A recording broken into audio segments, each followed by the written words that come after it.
The news traveled across the galaxy faster than light, carried by Imperial communication networks that were now controlled by humans.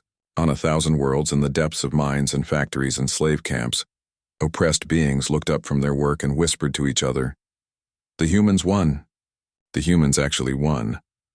On the mining world of Cathara, Yunji stood before 300 human workers who had pretended to be broken for decades. Now their eyes burned with hope. "Brothers and sisters," she said, her voice carrying across the underground chamber they had secretly built. "The message from the fleet is clear. Step 3 begins now. It is time to stop hiding." Minho stepped forward from the crowd. He was 45 years old and bore scars from 30 years of Imperial slavery. His back was bent from carrying heavy loads, his hands were rough from dangerous work, and his spirit had never been broken. "What do you need us to do?" he asked. Yunji smiled. "What we do best: survive, adapt, and show the galaxy what happens when you try to destroy something that refuses to die."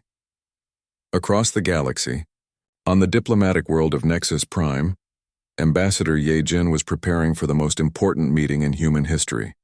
She was 33 years old, the daughter of survivors, trained from childhood in the languages and customs of many different species. Today, she would speak for humanity before the Galactic Council. Today, she would prove that humans were not the primitive savages the Empire claimed they were. The council chamber was enormous, designed to hold representatives from every major species in the galaxy. Most of those species were under Imperial control, their representatives chosen by the Empire rather than their own people. But they were still there, and they were about to hear something extraordinary. Ye-Jin entered the chamber wearing robes that told a story.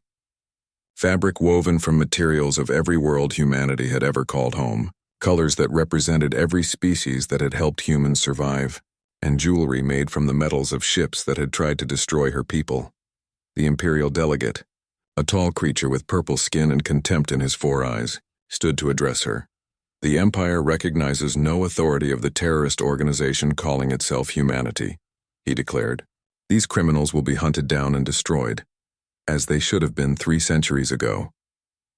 Ye-Jin smiled and turned on a holographic projector.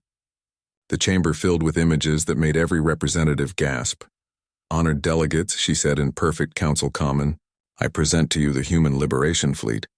The hologram showed 53 ships in perfect formation. But these were no longer the patchwork vessels that had emerged from the asteroid field. These were the 53 Imperial warships that had been sent to destroy humanity, now flying under human command. "The Empire sent their finest fleet to eliminate us," Ye-Jin continued. "We captured that fleet without destroying a single Imperial life. Their crews are safe and well treated. Their ships now serve the cause of freedom." Murmurs of amazement rippled through the chamber. No one had ever captured an entire Imperial battle fleet before. The Imperial delegate's skin turned darker with rage. "Lies, the Imperial Navy cannot be defeated by primitive humans." "Primitive?" Ye-Jin laughed, a sound like silver bells. "Perhaps the Empire should update their files." The hologram changed, showing human technology in action. Ships that used the best systems from every species in the galaxy. Weapons that adapted in real time to counter enemy attacks. Marines who could board and capture vessels using technologies the Empire did not even know existed. "For 300 years, Ye-Jin said, her voice carrying to every corner of the chamber, "humanity has been learning. We have studied every species the Empire conquered. We have mastered every technology they stole. We have befriended every people they enslaved. And now we offer you something the Empire never could." "What?" asked the Krelin representative, her crystalline voice full of curiosity. "Freedom. Real freedom. Not the Empire's version where you choose between slavery and death." On the mining world, Minho was broadcasting to every hidden human community across the galaxy. His scarred face filled screens in secret chambers and hidden basements on 1,000 worlds. "My name is Minho," he said simply. "For 30 years I have been a slave in the Imperial mines. They told me I was nothing. They told me my people were dead. They told me hope was foolish." He paused, letting his words sink in. "Today I stand before you as proof that they were wrong. We are not nothing, we are human. Our people are not dead, they are coming home. Hope is not foolish. It is the strongest force in the galaxy." The broadcast reached every corner of Imperial space. On factory worlds and mining stations, in the depths of research facilities and the holds of prison ships, humans who had hidden for centuries began to stand up. But more importantly, the broadcast reached the slaves of other species, Krelans who had been forced to work in crystal mines, Valdorians who had been made to fight in gladiator arenas, Nexarians who had been enslaved to build imperial monuments. For the first time in centuries, they saw someone stand up to the Empire and win. In the council chamber, the Imperial delegate was losing control of the situation. "Even if these terrorists have stolen some of our ships," he snarled, "they are still just humans. The Empire will send 1,000 fleets to destroy them." Young Captain Changwu stepped forward. He was 24 years old, the youngest human to ever command a captured Imperial battleship. He was also the one chosen to deliver humanity's ultimatum to the Empire. "Actually," he said politely, "we would like to discuss that with you." The chamber fell silent as Chang Wu turned on his own holographic display. It showed a star map of the entire galaxy, with thousands of red dots scattered across Imperial space. "Each red dot represents a human community that has been hiding in your territory," he explained. "Mining stations with human engineers who know exactly how to make your equipment fail. Factory worlds with human workers who understand your production systems better than you do. Military bases with human maintenance crews who have access to your most sensitive equipment."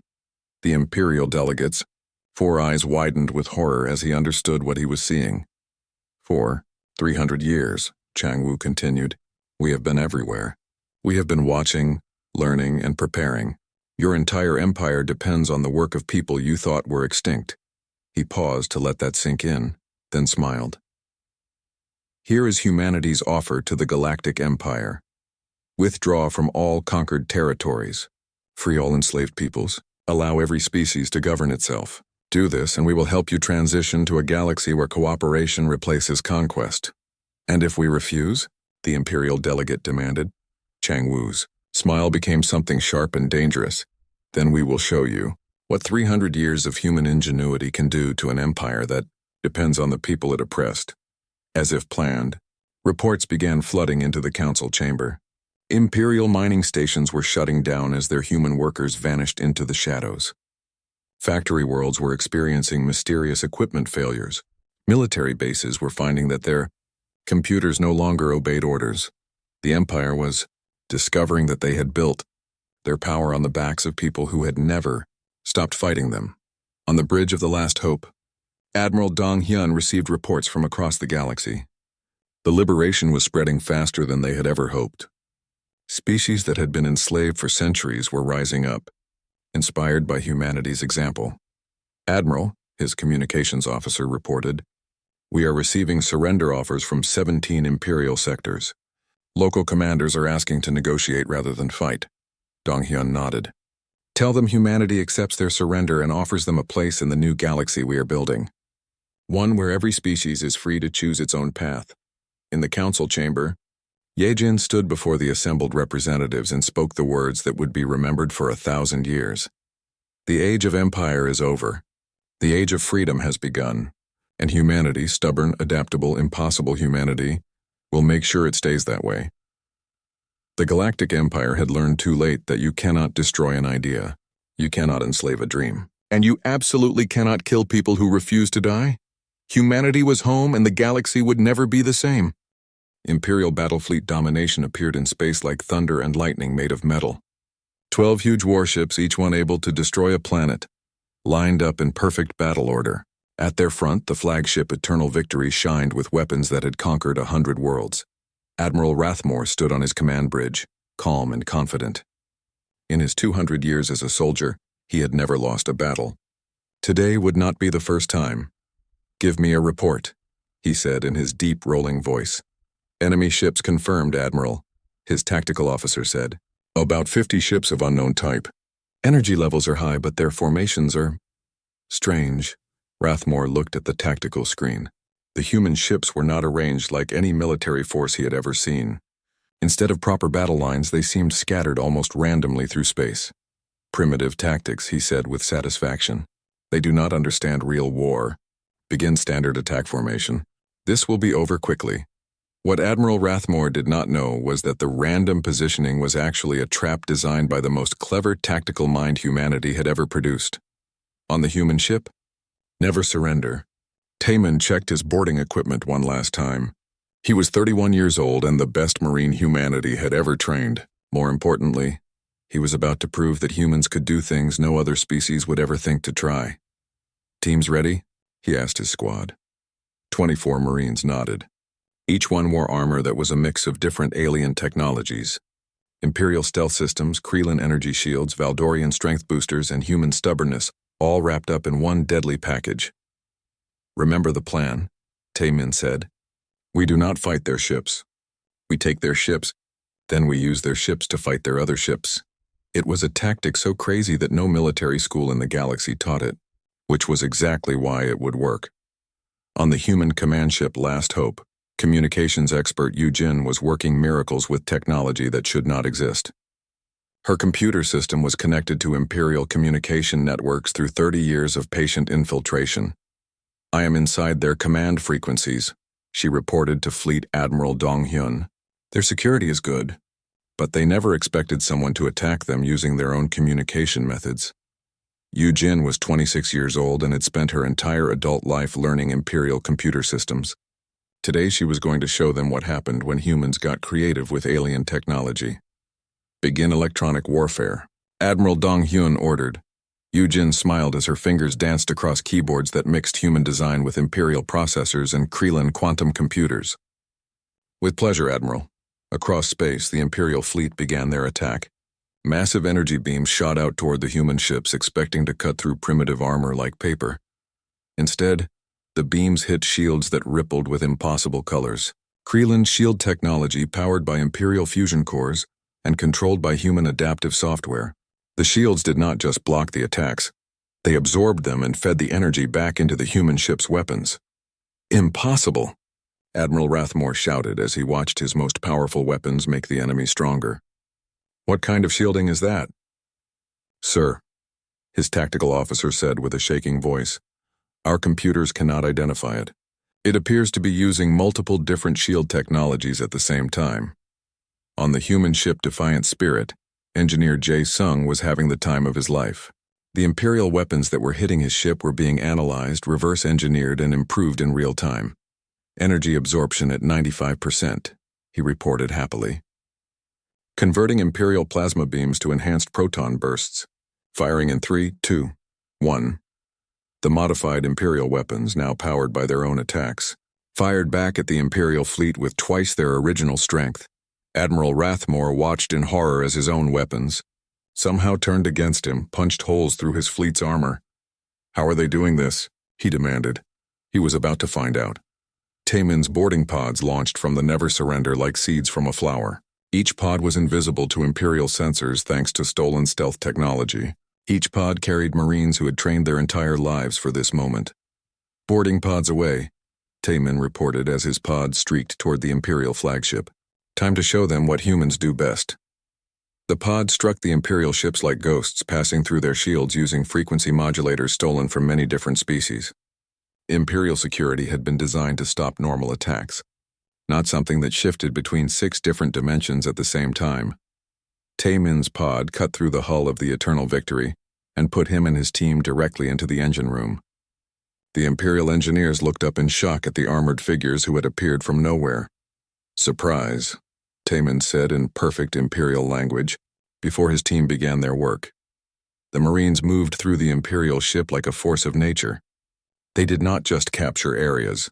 They immediately began changing the ship's systems, turning Imperial technology against itself. Within minutes, Taemin's voice came over the Imperial communication system. Attention Imperial crew.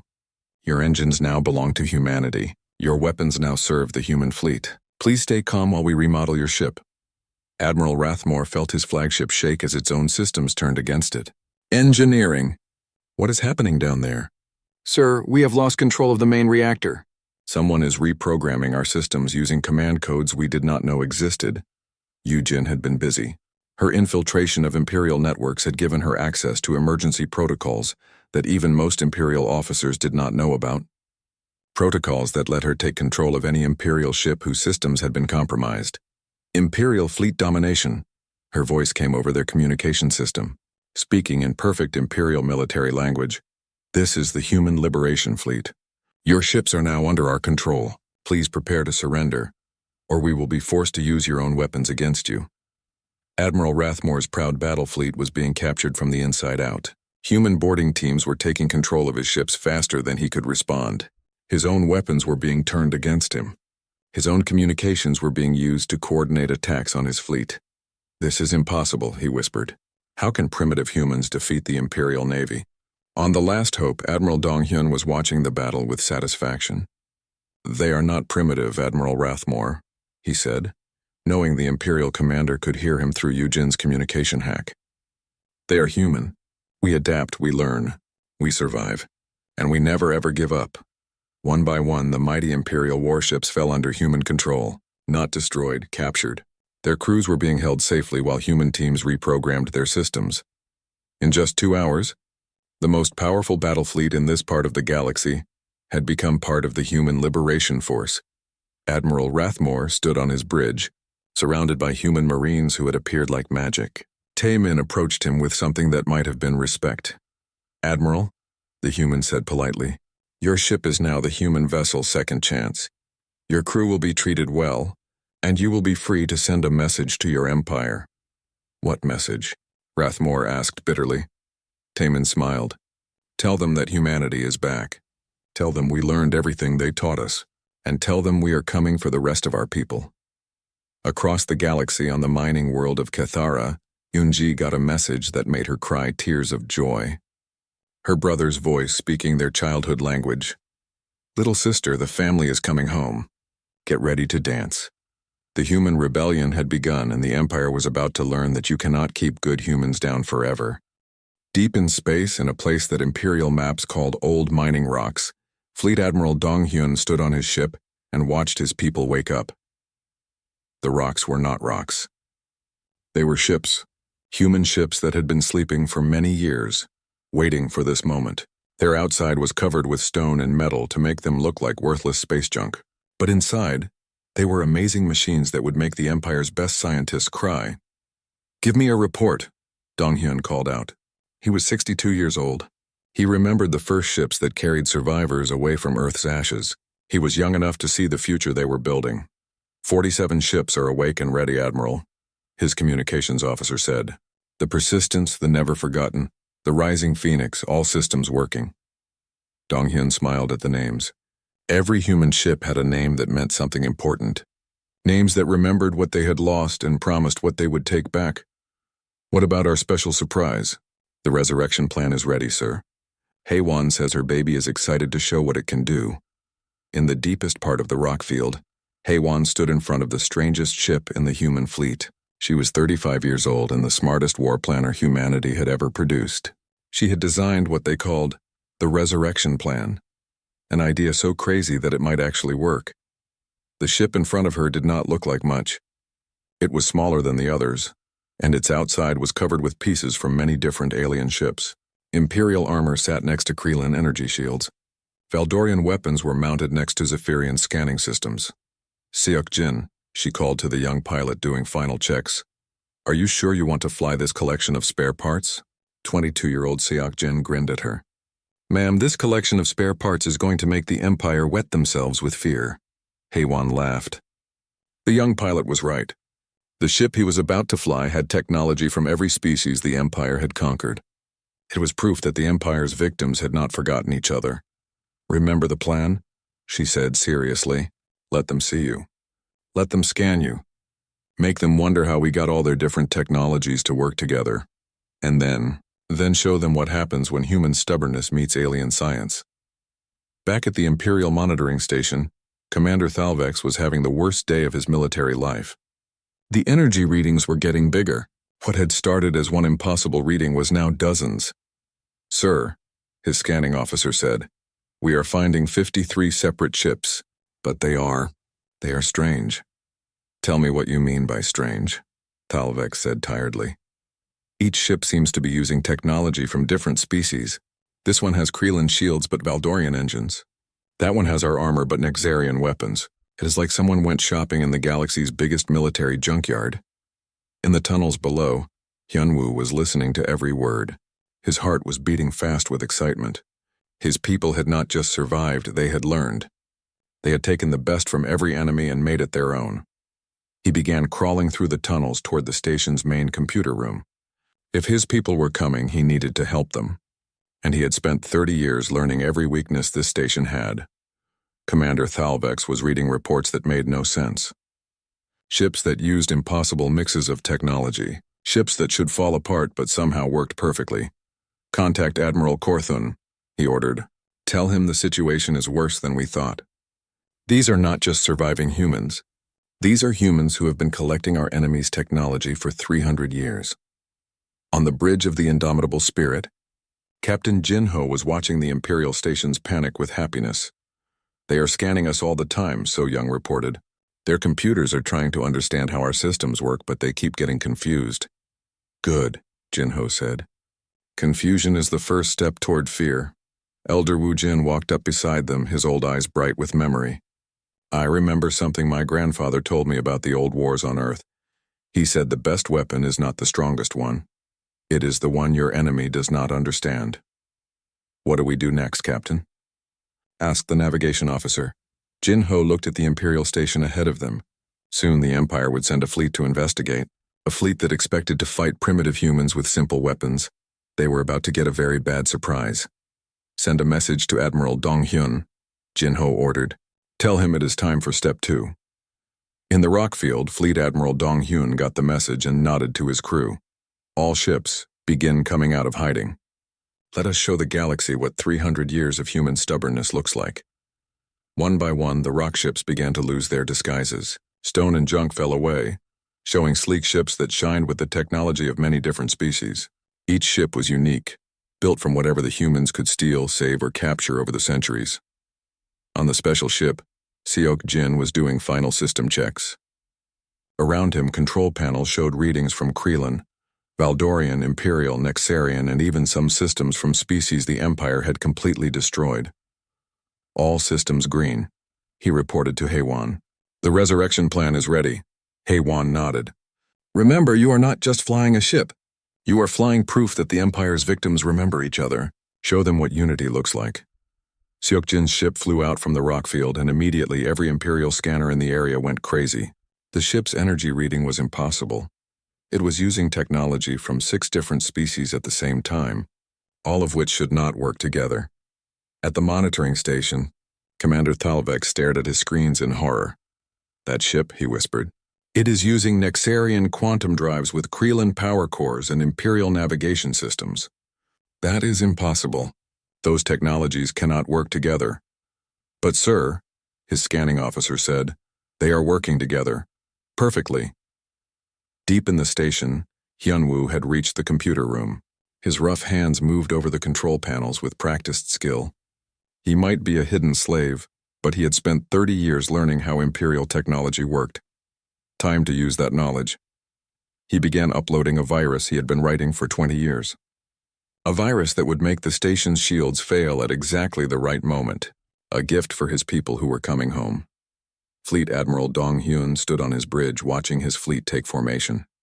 47 ships, each one a unique mix of stolen technology and human determination, each one crewed by people who had waited their whole lives for this moment.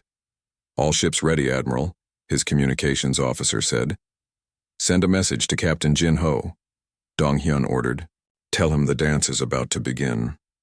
Soon the Empire would send their best fleet to deal with what they thought were primitive human survivors. They would expect simple tactics and basic weapons. Instead, they would face something the galaxy had never seen before.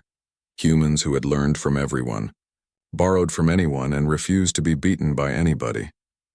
The return of humanity was about to begin, and the Empire was about to learn why you should never think your enemies are dead until you have checked every single hiding place in the galaxy. The Imperial War Council chamber was the biggest room on the capital world. Its walls showed maps of every planet the Empire had conquered. Today those walls felt like they were falling down. Admiral Korthun stood in the middle of the room. He was huge, even for his red-skinned species. Around him sat the best military minds in the Empire. Today they all looked worried. "Tell me again," Admiral Corthan said in his deep voice. "How ships are coming from a system we completely destroyed 300 years ago?" General Vextar leaned forward. He had sharp teeth and no patience. "The records are clear, Admiral. Operation Clean Fire worked perfectly. We destroyed every planet and sol system, every moon, every space station. We even blew up their rocks just to be sure. Then what is flying toward our border?" Nobody wanted to answer that question. Nobody had a good answer. Far from the capital world, Captain Jin Ho stood on the bridge of his ship. The indomitable spirit was flying through space toward the Empire's territory. Jin Ho was 55 years old. He had spent his whole adult life getting ready for this day. "So young," he called to his science officer. "What do their scanners see when they look at us?" So Young looked up from her computer screens. She was 28 and the smartest person Jin Ho had ever met. "They are very confused, Captain. Their machines can read our energy, but they cannot understand how our ship works. To them, we look like we are using their technology wrong." Jin Ho smiled. Wrong was exactly what they wanted the Empire to think. "Captain," came a voice from behind them. Old Wu Jin walked slowly onto the bridge. His walking stick tapped on the metal floor. At 90 years old, he was one of the last people who remembered Earth before the burning. "Elder," Jin Ho said, standing up to show respect, "what can you tell us about how the Empire fights?" Wu Jin's old eyes were still sharp. "I was 12 when they attacked our world. I watched from the escape ship as they turned our beautiful blue planet into fire and ash. They think they know everything about fighting wars. That will make them weak." Back in the War Council chamber, Admiral Corthan was reading the reports from the monitoring station. The numbers made no sense. 50 ships, he said out loud. Energy readings that look like our technology but put together in impossible ways. Communication signals that use our codes but mixed with unknown languages. "Maybe it is a trick," General Vexitar suggested. "Maybe another empire is trying to fool us. Make us think the humans lived when they did not." "No," said a new voice. "The humans are alive." Everyone turned as Intelligence Director Kelnox walked into the room. The spy master knew secrets that others tried to hide. Today he looked worried. "Explain," Admiral Corthan ordered. Kelnox turned on a hologram machine. Pictures filled the middle of the room. 3 years ago, we started getting strange reports from our mining worlds. Tools going missing, equipment breaking in odd ways, workers talking about machines being fixed by invisible hands. The hologram showed one mining station, then another, then another. We thought it was just worker problems. Kelnox continued. But now I think we were wrong. I think some humans survived our attack. Not many, but enough. And they have been hiding among us for 300 years. On the bridge of the Indomitable Spirit, So Young was explaining their ship to Captain Jin Ho and Elder Wu Jin.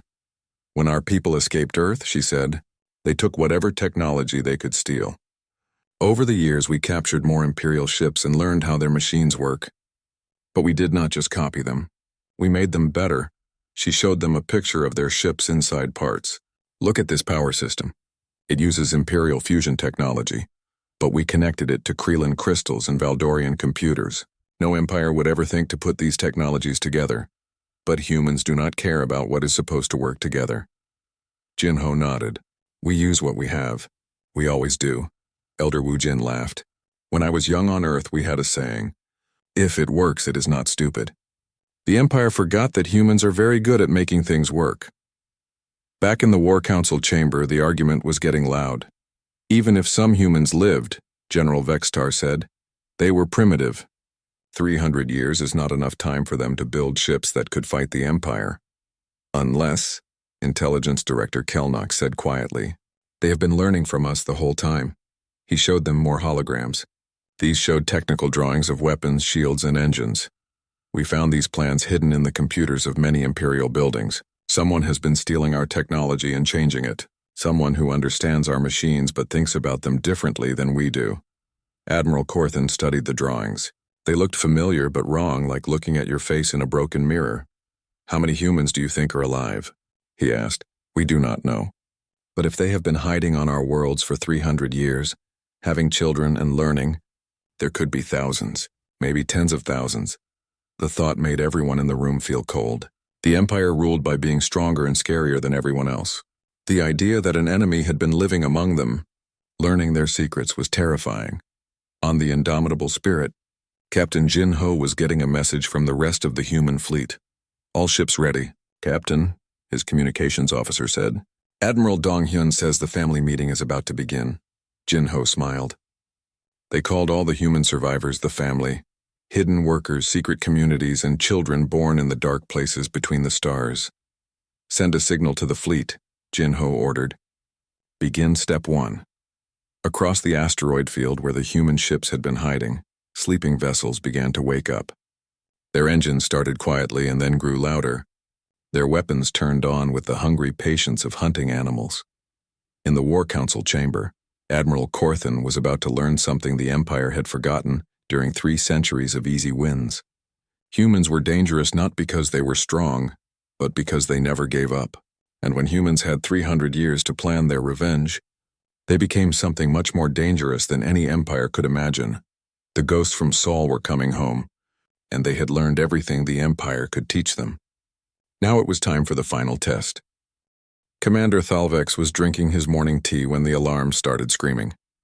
His 4 blue hands nearly dropped the cup as red lights flashed across the control room. The deep space monitoring station had been quiet for years. "Nothing ever happened out here at the edge of Imperial space. What is happening?" He shouted over the noise, rushing to his command chair.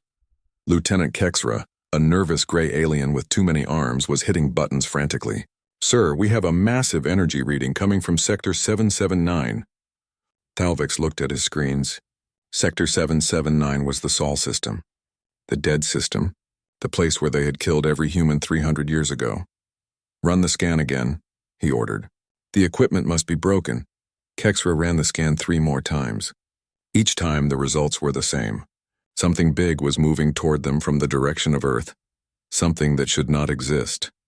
"Sir," Kexra said quietly, "the energy signature is enormous, bigger than our largest battleships. But the pattern is wrong. It does not match any ship in our database." Deep below the control room in the dark maintenance tunnels, Hyunwoo stopped working.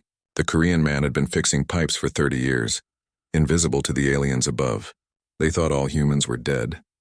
They had no idea that some humans had been taken as slaves before the Great Burning.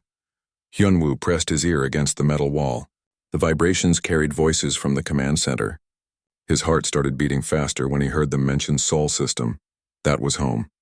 That was where his parents had died when the Empire turned Earth into ash and fire. "Contact Imperial Command immediately," Thalvex was saying. "Send them all our readings. Tell them we may have a situation." Hyunwoo crawled through the narrow tunnels to his secret hiding place. Over the years, he had built a small room where he kept things the aliens did not know about. Old pictures of his family, a communication device he had built from stolen parts, and hoped that someday his people might return. His sister Yoonji was somewhere out there in the galaxy. At least he hoped she was. The last message from her had come 2 years ago from a mining world called Cathara. She was leading a group of human workers who were really prisoners just like him. With shaking hands, Hyunwoo turned on his communication device. Static filled the small room. Then he began sending a message in Korean, the language his parents had taught him before they died. "Little sister, if you can hear this, something is happening. The aliens are scared. Something is coming from home. Something big." On the command deck, Thalvex was reading reports that made no sense.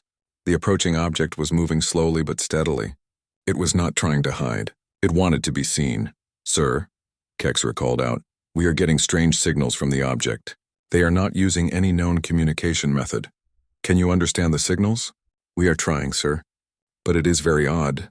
Parts of the signal look like old Imperial codes, but mixed with something else. Something we have never seen before."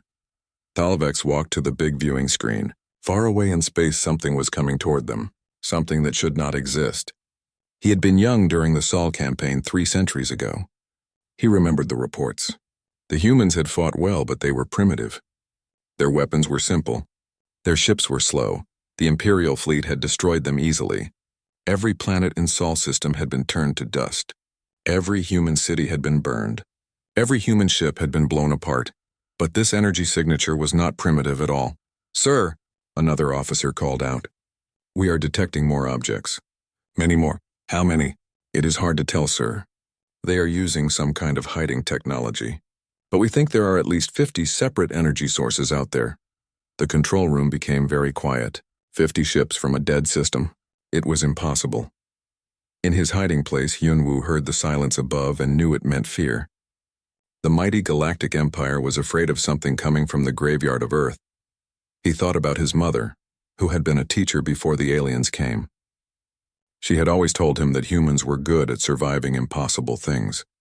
Maybe she had been right. Hyunwoo began to prepare. If his people were really coming back, if they had somehow lived through the burning and grown strong, then he needed to be ready to help them. Above him, Thalvex was making the hardest decision of his career.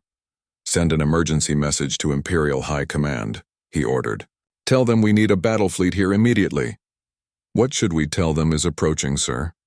Thalvex looked at the energy readings again. The numbers made no sense. Ships from Sol system, the place they had made sure was empty forever. "Tell them that ghosts are coming home," he said quietly. The message went out across the Empire's communication network. Within hours, admirals and generals across the galaxy would read the impossible report. Ships from the dead world, technology that should not exist. Humans who were supposed to be extinct. Far across space on the mining world Cathara, Yunji was working in the deep tunnels with her crew. The alien guards watched them with energy whips ready to punish anyone who worked too slowly. Yunji looked older than her 40 years.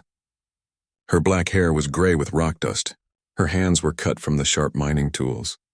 But her eyes still burned with intelligence and determination. When the workday ended, she went to her small room in the worker barracks. Hidden behind a loose wall panel was her own communication device. The message from her brother made her heart jump with joy and fear. Something from Sul. Something that scared the Empire. She read the message 3 times to make sure she understood. Then she began preparing her own people. If the impossible was happening, if humans were really returning, then every human in the galaxy needed to be ready. Back at the monitoring station, Commander Thalvex was receiving more reports. The mysterious ships were still approaching slowly. Like they had all the time in the world. Like they were not afraid of anything the Empire might send against them. "Sir," Kexra said nervously, "the lead ship is broadcasting something.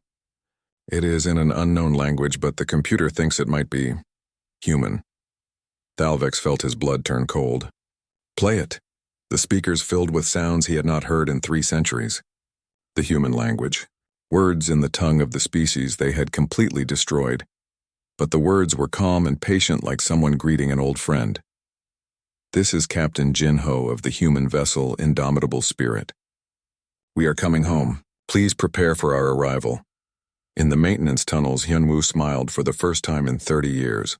His people were alive. His people were coming home. And the Empire that had tried to kill them all was about to learn that humans were very hard to kill completely.